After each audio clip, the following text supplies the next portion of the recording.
that each one of you be inspired with the example of Sayyidina Abu Ubaidah ibn al-Jarrah. And be a custodian of this ummah. The ummah of Rasulullah sallallahu alaihi wasallam. A truthful, trustworthy person. This is what we need. Examples like this.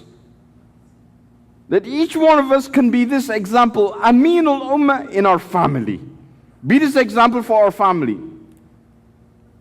Be this example, Aminul Ummah, custodian of the Ummah, for our relatives, our friends, the rest of our Muslim community.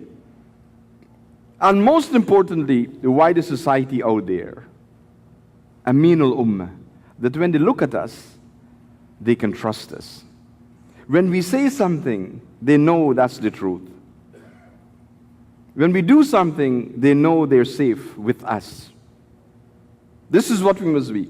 Following in the footsteps of Sayyidina Abu Ubaidah ibn al-Jarrah. Be this shining example of the Prophet sallallahu alaihi wasallam.